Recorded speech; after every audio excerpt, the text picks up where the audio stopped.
This is an ODB Films production. Visit odbfilms.com today. In Latin, Renovo means to renew, restore, or revive. This show is all about growing in our understanding and practice of faith.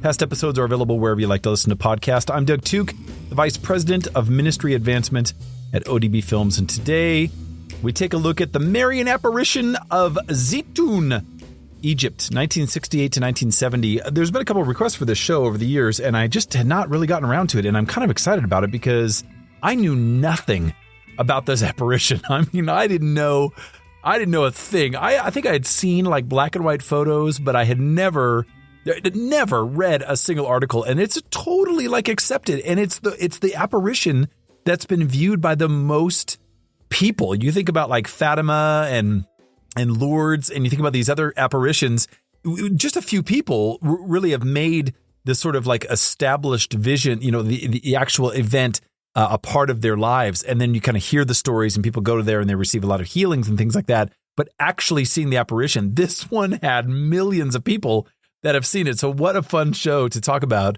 so that everybody can get the lowdown on this incredible apparition. It's spelled Zeitoun. I was told it's pronounced Zeitoun.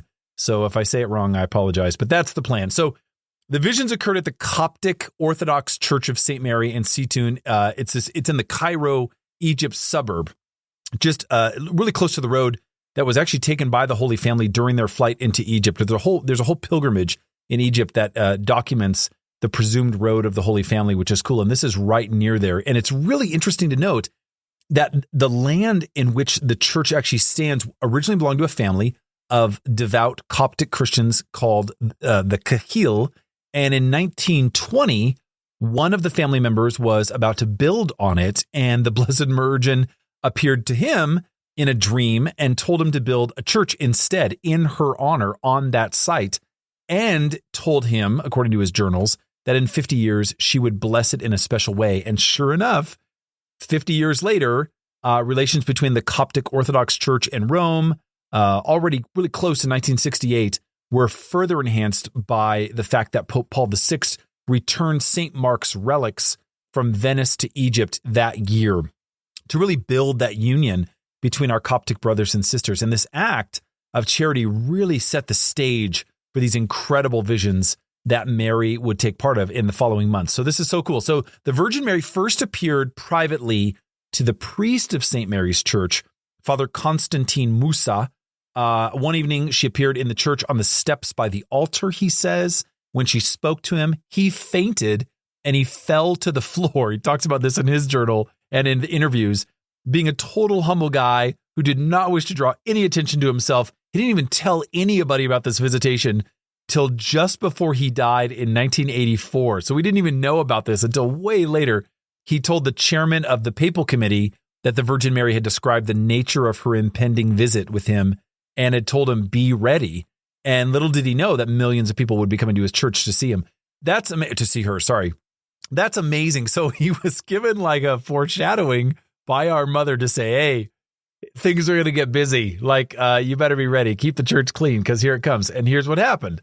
So on Tuesday, April 2nd, 1968 at 8:30 p.m., two Muslim workmen standing at the gate to their garage across from the church were startled by the appearance of a lady in white kneeling beside the cross at the top of the church's dome. And one of the workmen, his name is Farouk Muhammad Atwa, he pointed his bandaged finger towards the lady, fearing that it might be a nun that was about to commit suicide. That's what he said in his interview. He said he cried out to her, "Lady, don't jump, as he's pointing at her. And then, feeling a sense of desperation, he dashed off to call the fire department, or what they call the fire brigade, and this rescue squad, while others ran across the street to get Father Constantine. And at that moment, the lady rose to her feet from this position of kneeling on top of the church, revealing herself as a luminous-looking being, dressed in shimmering robes of light, as it was described. And a woman cried out, "Our Lady Mary." And at that moment, a flight of glowing white doves appeared from absolutely nowhere and hovered around the apparition. Now, this is all from interviews, and we're talking hundreds of interviews. So corroborating this would be unbelievably difficult. But this is where all that data comes from. So then everything faded away into the dark sky, and it left a bunch of spectators below totally speechless. Now, Farouk, the Muslim worker, his bandaged finger was full of gangrene, and it was due to be amputated actually the next day, which was also proven by hospital records. But when he arrived at the hospital the next morning, the surgeon was astonished to find that his finger was completely healed. This is the first recorded miracle of Zeitoun. So amazing, right? So just so you know, I probably should have led with this, but just so you know, the report I'm giving you, this has all been like exhaustively examined. Like, this isn't like, hey, here's a funny story I found online. This is like years of committee research to prove all this work, and that, which I just find fascinating. So a week later, there was another apparition, and then another and another in rapid succession. So flashing silently over the church, like a canopy of shooting stars was one of the descriptions. A shower of diamonds made of light was another description. Minutes later, there was these kind of formations of doves. They would appear and they'd fly around the floodlit church. Eyewitnesses described them as, quote unquote, strange bird-like creatures made of light, which flew with, quote, astonishing swiftness without moving their wings. And they always maintained a formation, some sort of a definite formation, and then they kind of would just disappear like melting snowflakes. These are actual lines from some of the witnesses. So shortly after, a blinding explosion of light would like engulf the church roof, and as it diminished, it would shape itself into the brilliant form of Our Lady, and she would be seen in a super long white robe and a veil of bluish white light, and the spectators could see her garments kind of moving from a warm breeze in the evening. So there was a halo that shone around her head, and her radiance was so intense. One of the bystanders said, like the sun in human form, like looking at a human sun. That's just insane. So it was almost impossible to discern her features because the light was so bright. Now, the vision would glide around with effortless ease across the domes of the church, bowing and greeting the crowds below, interacting with the crowds. Think about that. And occasionally she would appear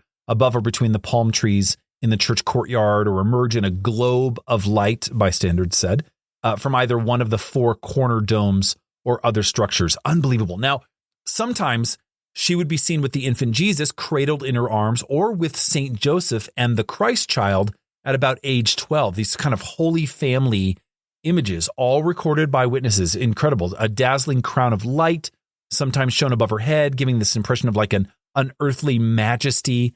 Amazing description. So news of the apparitions spread like fire across Egypt, and they attracted a lot of Christians, Jews, Muslims, other religions, even total disbelievers and atheists. And within a few weeks, the crowds reached an estimated 250,000 people every night.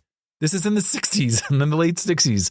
Wow, that's a lot of people. Okay, that's a lot of people. That's Woodstock every night at this little Coptic church. You can imagine that did not have the best impact on the locals. They probably got a little frustrated with that. So these kind of differing religions had all come together. They were praying together, singing together in praise of Mary. That includes all the ones I just named: Christians, Jews, Muslims, other religions coming together, praising Mary. And she would acknowledge the massive crowds below in these visions. Hundreds of thousands of witnesses said she waved at them. She would hold out an olive branch to them, and then the crowd would respond with cheers, interacting with the vision. This is just unbelievable, right? Now, occasionally, people could see what they described as like billowing red clouds of incense, smelling smoke rising from the vision, and the clouds sometimes poured from like the stained glass around the church. And what's fascinating about that, and this came up a couple times in the investigation, is there was no incense burning in the church. And for what was seen to be burning in the church, it would take 1 million censers of incense to produce it. There was so much billowing smoke. So it really was celestial at the very least. In the early hours of April 13th, Wagi Rik Mata, a photographer, succeeded in photographing the vision for the first time, overcoming this sort of inexplicable like sensation of immobility, which prevented the vast majority of people from really operating their cameras. Everybody was kind of paralyzed but he did it. And having taken the pictures, he then became aware of being completely healed from an old injury to his arm. And doctors actually confirmed this miraculous healing as well. Now, apparitions might last a few minutes or as long as 9 hours, 8 p.m. till 5 a.m., May 4th, May 5th, June 8th, June 9th, 1968. Long enough for people to run home and bring their families and neighbors back. Now, the Coptic Pope personally sent Bishop Athanasius to make a detailed investigation into the whole thing right away. And then the bishop had his own experience of this, of what was happening by himself. So suddenly there she was, standing in full figure, and the crowd was tremendous. It was way too difficult to move among the people. But the bishop says, I worked my way to in front of the figure. There she was, 5 or 6 meters above the dome, high in the sky, full figure, like a phosphorescent statue, but not stiff like a statue. And the bishop, who was sent to investigate, who had his own experience, he says there was movement of the body and clothing. Our Lady looked to the north. She waved her hand. She blessed the people, sometimes in the direction where we stood. Her garments swayed in the wind. She was quiet, full of glory. It was something really supernatural, very, very heavenly. Some people were reciting verses from the Quran. Some were praying in Greek. Others were singing Coptic hymns. He says, I tried to distinguish the face and features. There was something about the eyes and mouth I could see. The apparition slowly faded away. Wow. On another night, Bishop Athanasius actually attempted to approach the apparition of Mary from inside the church. So he locked all the doors, turned off all the lights, and headed toward the roof. And he had just seen her full figure on the roof when he had been outside just minutes before. So he's trying to kind of interact with whatever was going on. And this is what he says. As he approached the ladder to the roof from the second floor, he had an inexplicable experience. He says he started shaking uncontrollably. In fact, the ladder that he was on was also shaking hard. He felt frozen in his tracks, unable to move, and sensing that something unusual was very close by. The people outside were cheering that they could see her. He retreated back down and back outside to see that she was standing just 3 feet from where he had been. What? Oh my gosh. Okay. So Pope Paul VI also sent 2 investigators to Zeitoun who saw the apparition with their own eyes as well. However, Rome does not have like a jurisdiction in Egypt, as they have their own pope and their own system. So no Roman pope has to render any decision, judgment, or proclamation on an event in a Coptic Orthodox environment, just so you know. Similarly, the Copts felt it unnecessary to rule on Fatima. They didn't talk about that in 1917. Nevertheless, the Vatican was super intrigued and super interested what was going on. So they wanted to know. So sure enough, the witnesses saw what was going on. Pearl Zaki, who was an American from Minneapolis who traveled to Cairo to see the apparitions for herself and was not disappointed on August 12, 1968. She says this. She says, I walked slowly around behind the crowd of about 4,000 people on that particular night, gathered in front of the church. Suddenly, I heard a cry come up from somewhere in the crowd and saw many of them rising from their chairs and the ground to surge forward like en masse, everybody at one time. I'd seen what looked like a flash of flame cover the front of the church. And again, she says, I saw a flash of yellowish orange light shaped like a big flame covering the front of the church and lasting about 5 seconds. And then it repeated twice more. I felt myself drawn to her and praying aloud. The large dome became engulfed in a brilliant blue-white light as if it were melting, and the edges of the light on top of the lighted dome appeared to roll inward so that one's eyes were directed to the very center in front of the cross. The whole light, she says, suddenly vanished, then reappeared. I could see in faint outline the erect, white, statue-like figure. Her arms were at her side. Then they moved slowly upward into the position of hands folded in prayer. The 2 flashes of light, like meteors or shooting stars, came from behind the dome to form a cross over her head, and then all became dark. Whoa, right? Another one, August 18, 1968, another specific eyewitness. At 4 a.m., without warning, the whole front of the church suddenly lit up in the purest of white light. We saw the Virgin Mary as a white statue, standing as if 10 feet tall in the garden in front of the church. She says, this witness says, I had a side view of her as one sees a white statue in profile with hands in prayer. And after a few seconds, the figure appeared to bend and move spirit-like through the wall. As we waited with anticipation, a thick fog cloud rolled in over the church and covered it completely.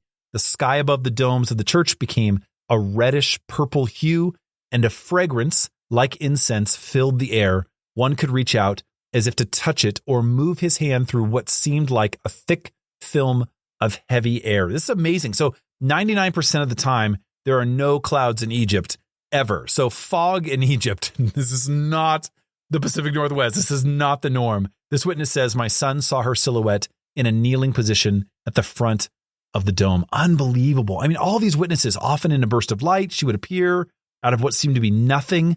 They talk about a cloud that would form and become brighter and brighter, and then she would appear in this great illumination. And then within this illumination, a lot of witnesses say like the outline of her figure would appear brighter and brighter. She would glow in light. She would bow her head. She would move her hands as if to bless people, turn from side to side, and then move as if like gliding on the church roof and dome. All kinds of witnesses making really similar comments, which is, corroborating, quite frankly, what they saw. Many said when she turned to move to the other side of the church, the back of her head could be seen. On some occasions, she appeared to be ascending above the large dome into the sky. And then there were times when it appeared as if a door or a crack of light in the sky would open, and she would step out stepping out of a sanctuary, stepping out of heaven. Unbelievable. And then leave by the same means. Incredible. Some of these are just, they're just fascinating. Sometimes she would fade into a silhouette, then a cloud, then disappear. Some of those who saw her features, like the clearest report, a very youthful, healthy looking, beautiful woman with beautiful eyes, hair, and hands. Sometimes at the time of her visits, most people became pretty transfixed, in genuine awe and wonder. Almost like a state of ecstasy, that action just became kind of impossible. Arms and fingers couldn't move to adjust cameras or take pictures, although people did. These photos do exist, by the way. Bishop Gregorius of the area saw the Virgin Mary on numerous occasions. So the bishop said 9 out of 10 times the Virgin Mary would appear, move to the edge of the church roof, and by way of greeting, she would bow to the multitudes and then bless them with her hand holding the cross or an olive branch like we talked about. Then she almost always turned back to the cross on the roof in an attitude of prayer, bowing before it, kneeling before it, and then found prostrate before the cross. Wow. Unbelievable. There are a ton of miracles and healings that have been documented via these visions. 2 girls that were blind since birth were studying at a school for the blind. They fully regained their sight. A 34-year-old mute, Adel Abdel Malek, unable to speak since birth, was cured and able to speak. A Muslim girl with a malignant tumor on the side of her head visited an apparition of Mary at the church the night before her surgery and showed up the next day completely free of the tumor. Miss Madiha Mohammed Saeed, age 20, had lost her sight and speech and had failed all medical efforts to improve her condition. And on June 4th, 1968, her 2 brothers took her to the church, asking the priest to pray for her. And suddenly she cried out in a loud voice, I see the apparition of the Blessed Virgin. And then in that instant, it's reported she regained both her eyesight and her power of speech. There were cases of paralysis that were cured. One woman arrived in her wheelchair at the church, felt burning electrical sensations, and then she got up and walked away. Like, there is no end to this incredible narrative. Now, tons of authorities at the time, of course, they wanted to rule out all the pranks, hoaxes, light shows, the whole thing. And here's what happened. So police actually searched an area of up to 15 miles out from the church extensively for any kind of device that could create this effect. And at one point, they actually initiated a power blackout in the area so that nothing electrical could be possibly used to create the images. And the Radiant Virgin Mary, her luminous doves, and the eerie heavenly lights still materialized just as brilliantly during the power outage. Unbelievable. There's documentation of that, which is unbelievable. And much to the delight of thousands of people in the dark. Laser light shows were not in existence yet. That didn't even exist, and certainly could not have produced any kind of moving 3-dimensional images. Holography was in its infancy in the late 60s and could only produce like a 1 foot by 1 foot stationary image. Think Star Wars at the distance of a half a mile at the cost of about $500,000. So that's what the science at the time could produce. Mary was life-sized and sometimes bigger. We mentioned that before, like 10 feet tall. She moved from side to side. in the church in many different colors, reddish, yellowish, golden blue, white. Even careful scrutiny, computer enhancement of the photos taken, they indicate no trick photography whatsoever. This was before digital cameras, digital manipulation, Photoshop didn't exist. In fact, color print film had just come out about 4 years earlier. Unbelievable. I love how scrutinized it was because it just says so much to what was going on, right? So the visits of the Virgin Mary were authenticated by the church on May 5th, 1968, just 1 month after she began appearing. Like I said, so many witnesses. So this unprecedented, quick, and vast approval was really due to her dramatic, frequent appearances, which all, if not most, but just about all investigators or skeptics were able to actually see themselves firsthand.